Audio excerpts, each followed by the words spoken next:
नमस्कार दोस्तों, मैं हूं धीरज मेहता और आप देख रहे हैं इंडो न्यूज़। तो दोस्तों, आपके सामने मैं जो आज खबर लेकर आया हूं वह हमारे पड़ोसी देश श्रीलंका की है। श्रीलंका एक हिंद महासागर में स्थित देश है जिसे हिंद महासागर का मोती भी कहा जाता है। इस देश की सीमाएं भारत के दक्षिण राज्यों से लगती है समुद्र के जरिए। बौद्ध धर्म को मानने वाला यह देश 4 फरवरी 1948 को ब्रितानी साम्राज्य से अलग हुआ था, आज़ाद हुआ था। उस समय इस देश ने कल्पना भी नहीं की होगी कि आने वाले 75 सालों के अंदर इसे एक भयानक और गंभीर आर्थिक संकट के दौर का सामना करना पड़ेगा।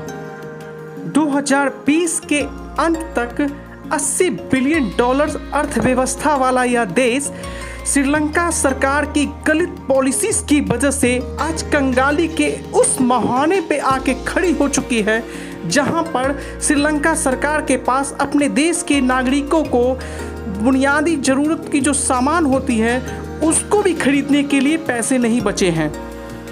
कुछ मीडिया रिपोर्ट्स के अनुसार जुलाई 2019 में श्रीलंका की सरकार के पास विदेशी मुद्रा भंडार यानी कि फॉरेक्स रिजर्व थी, वो $7.5 बिलियन के आसपास थी। लेकिन नवंबर 2021 आते आते यह जो विदेशी मुद्रा भंडार है वो $1.6 अरब पर आके रह गई, क्योंकि सरकार के पास पैसे थे ही नहीं तो वो क्या करती।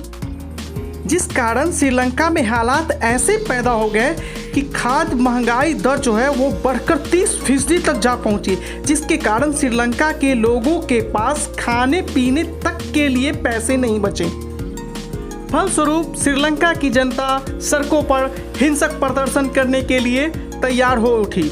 लोगों का गुस्सा प्रधानमंत्री महिंद्रा राजपक्षे और राष्ट्रपति गोताबाया पर जमकर बरसा। प्रधानमंत्री राजपक्षे का जो हम्बनटोटा में स्थित पैतृक निवास स्थान है वहां पर हिंसक प्रदर्शनकारियों ने आग लगा दिया। इस हिंसक घटना के दौरान महिंद्रा राजपक्षे समर्थित जो नेता हैं, सांसद हैं, उनको भी टारगेट किया जा रहा है।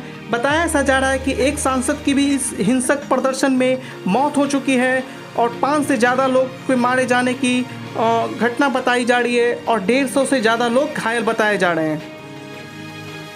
प्रदर्शनों का जो सिलसिला है वो लगातार बढ़ता जा रहा है, जिसके कारण श्रीलंका के राष्ट्रपति गोताबाया ने पूरे श्रीलंका में कर्फ्यू की घोषणा कर दिया है और श्रीलंका के तमाम शहरों में कर्फ्यू लगा दी गई है। पुलिस बल का प्रयोग करके प्रदर्शन को रोकने का प्रयास कर रही है, साथ में आंसू गैस के गोले भी चला रही है ताकि प्रदर्शनकारियों को कंट्रोल में किया जा सके। लेकिन ऐसी संभावना अभी नहीं दिख रही है कि प्रदर्शन रुक जाए। भारत भी श्रीलंका के तमाम घटनाक्रम पर नज़र बनाए हुए है। भारत सरकार बहुत ही करीब से नज़र बना के रखी हुई है। कोलंबो में जो भारतीय उच्च आयोग है उसको पूरी तरह से एक्टिव कर दिया गया है कि भारतीयों को सुरक्षित किसी तरह से वहां से निकाल लिया जाए। इसके लिए भारतीय एक हेल्पलाइन कर दिया। श्रीलंका में आर्थिक संकट आने की कुछ मुख्य वजहें बताई गई हैं। उनमें से सबसे पहली वजह है श्रीलंका का लगातार कर्ज लेते चली जाना। श्रीलंका चीन से लगातार कर्ज लेता चला आया, जिसके कारण वो चीन के जाल में फंस गया। अकेला चीन का ही श्रीलंका पे कर्ज $6 अरब का हो चुका है। श्रीलंका में आर्थिक संकट का दूसरा कारण यह बताया जा रहा है कि श्रीलंका में जो विदेशी पूंजी निवेश है साल दर साल उसमें कमी आती जा रही थी, जिस कारण श्रीलंका में आर्थिक संकट का ये दौर देखा जा रहा है। श्रीलंका में आर्थिक संकट का जो तीसरा मुख्य वजह बताया जा रहा है वो श्रीलंका का निर्यात में गिरावट है।